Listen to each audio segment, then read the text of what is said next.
She was already leaning halfway over my fence when I finally noticed her. Hands planted on her hips, sunglasses catching the sunlight like she wanted an audience. "You need to have the pool ready by Saturday," she said, crisp and casual, like she was ordering fries at a drive-thru.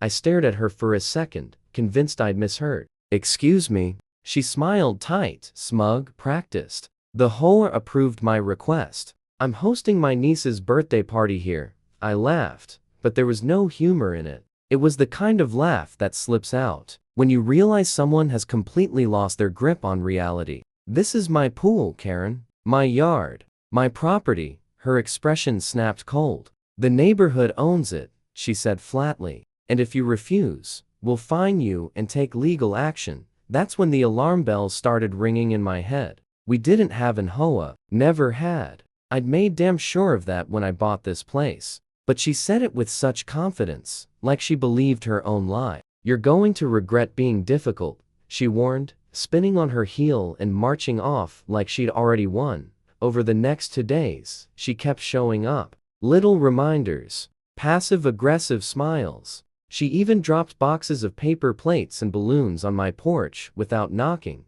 like my backyard was already hers. By Friday night, something inside me finally snapped. If she thought she could hijack my property without consequences, she was about to get a reality check. While the neighborhood slept, I wheeled out my pump and started draining the pool. Quietly, methodically, every last gallon vanished into the grass under the yellow glow of the street lamp. By sunrise, the pool was bone dry. That's when I saw her storming up my driveway, phone already glued to her ear. "I'm calling the police," she shouted. "You destroyed community property." That was the moment I smiled because I knew something she didn't. I leaned against the empty pool ladder, watching her pace back and forth like she was rehearsing for a courtroom drama. "This is destruction of HOA assets," she barked loudly enough for half the street to hear. "Karen," I said calmly, "we don't even have an HOA." She waved me off like I was a child interrupting grown-ups. A few minutes later, a cruiser rolled up with lights flashing. Curtains twitched. Neighbors peeked outside. "Karen," rushed the officers, pointing straight at me. "He vandalized community property. He drained our pool." One officer turned to me. "Sir, is that true?" I walked over slowly, holding a single sheet of paper. "Before you ask anything," I said, "you might want to look at this." I handed him the property deed, my name bold and unmistakable. His eyebrows shot up. "This pool is on your land." Karen's jaw tightened, but she lifted her chin anyway. "That can't be right." "The HOA, there is no HOA here, ma'am," the officer cut in. "And filing a false police report is a crime." Her mouth opened to argue, but before she could, another vehicle pulled up. This one wasn't a standard patrol car. The man who stepped out wore a suit jacket with the county sheriff's badge pinned to it. He looked straight at me and grinned. "Well, I'll be damned. Didn't expect to see you here, Marine." Karen's head snapped toward me. "Marine?" she repeated, her voice suddenly unsteady. The sheriff walked past her without a glance and shook my hand like we were old friends, because we were. "Haven't seen you since hurricane relief," he said. Karen froze, eyes darting between us. You know him?" The sheriff chuckled. "Know him? This man helped rebuild half the county. He also trained our SWAT team." The words hit her like a brick wall. I could almost see the confidence draining out of her face faster than I drained that pool.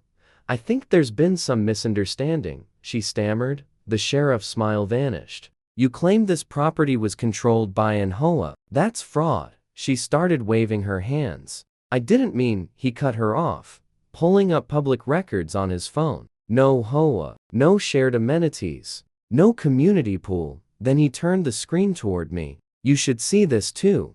It was video footage clear as day. Karen, standing at my fence 2 nights earlier, bragging to someone. "He won't even know until the party's already started." Gasps rippled through the neighbors who'd gathered outside.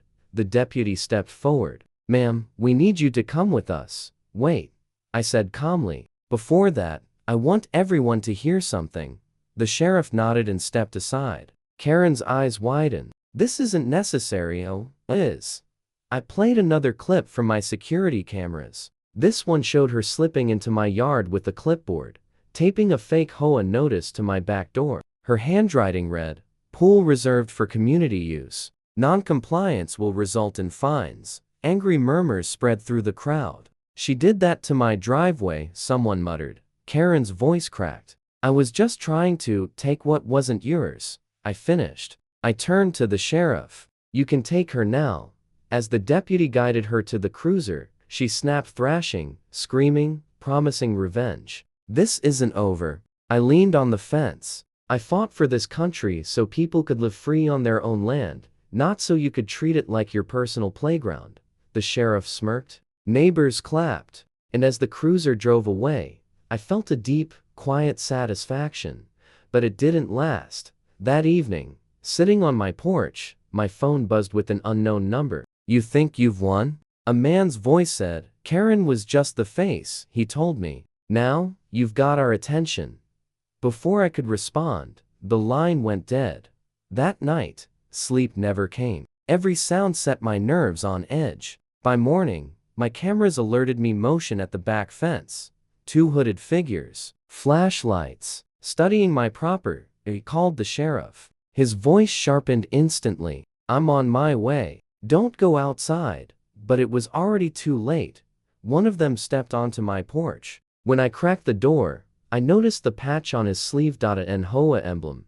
And that's when I realized someone had just taken this a whole lot further than Karen ever could. He leaned closer and whispered, "You're going to wish you just let her have the pool." His breath reeked of cheap coffee and stale cigarettes, and for half a heartbeat, I caught the flash of something metallic in his hand. Not a weapon, just a key ring. But hanging from it was a heavy master lock key, the kind you don't carry unless you plan on opening doors that don't belong to you. Before I could react, headlights washed across the yard. The sheriff's SUV came in fast, gravel spraying as it skidded to a stop. The man in the hoodie melted backward into the darkness, slipping between my neighbor's hedges like he'd never been there at all. The sheriff jumped out, scanning the street. "That him?" I nodded. "He had a key to something inside my house." We pulled up the footage, slowing it frame by frame. That's when we both saw it clearly. Attached to the key ring was a small brass tag, worn at the edges. "Lot 47, the sheriff's jaw tightened. "That's not a house," he said quietly. "That's an empty parcel owned by a shell company." Frowned. "So what's there?" He didn't answer right away. Instead, he looked straight at me. "If I'm right, this was never about your pool. It's about the land under it."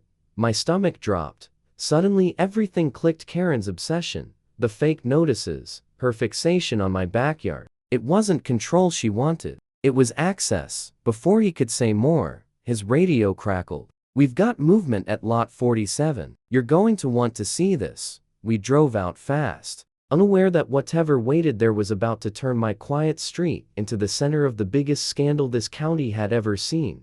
Lot 47 looked like nothing at first: overgrown weeds, broken fencing, forgotten land. Then the deputy's flashlight swept across the far corner.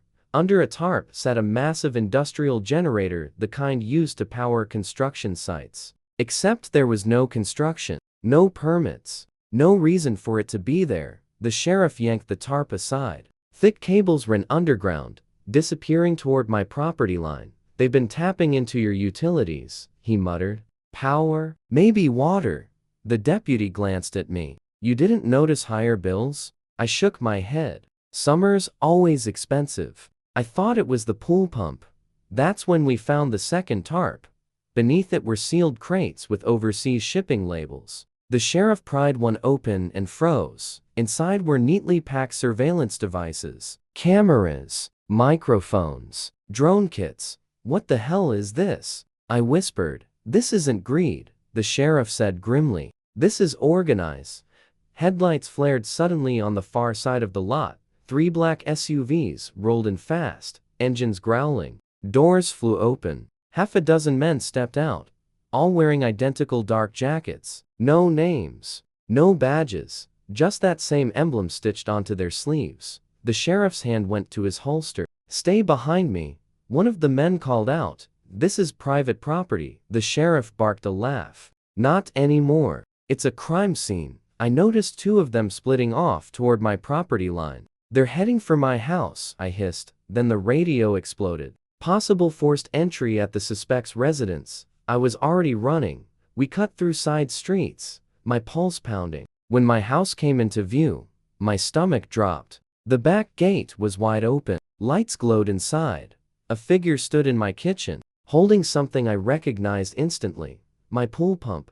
Only it wasn't a pump anymore. It had been gutted, rebuilt, filled with wires, circuit boards, and a blinking device sealed inside metal casing. Transmitter. He turned toward the light. I lunged, slamming him into the counter. The device hit the floor with a heavy thud. The sheriff burst in, weapon drawn. Step away. You have no idea what you're dealing with, the man sneered. The sheriff lifted the device, his expression hardening. This is espionage equipment. The man smiled. Too late. Signals already sent. The radio crackled. Federal agents inbound. Helicopters thundered overhead. Spotlights flooded my backyard as black vans swarmed the street. Men in tactical gear moved with ruthless precision. An FBI agent stepped forward. Mr. Carter, your property was used as a covert relay for overseas communications. My pool pump was a spy transmitter, I said flatly. He nodded. And they weren't just talking. They were exporting data. Cables were ripped from my lawn. Devices unearthed I never knew existed. Then the agent returned with a waterproof case. Inside were files, addresses, accounts, personal data. The top one had my name. This goes beyond Karen, he said. She was a pawn. Voice crackled over the radio. Target spotted. East end of the neighborhood. I grabbed a flashlight. I'm coming. We reached the cul-de-sac. A man stood beneath a flickering streetlight. He pulled back his hood. Mr. Dalton, the HOA president everyone thought was harmless. You should have left it alone, he said calmly. The agent stepped forward. You're finished. Dalton smiled. You caught some of my people. A car engine roared behind us. A black sedan tore down the road. Dalton's smile widened then vanished as a drone hovered overhead, tracking the escape live. Cuffs snapped shut. As Dalton was led away, the sheriff clapped my shoulder. Looks like your pool just took down a federal crime ring. A week later, the neighborhood was quiet again. Cables gone. Trucks gone. My yard. Finally mine. The sheriff handed me a letter. Your service didn't end in uniform. That night, I stood by the empty pool, thinking about refilling it, not for control, not for lies, for home, and no one would ever take that from me again.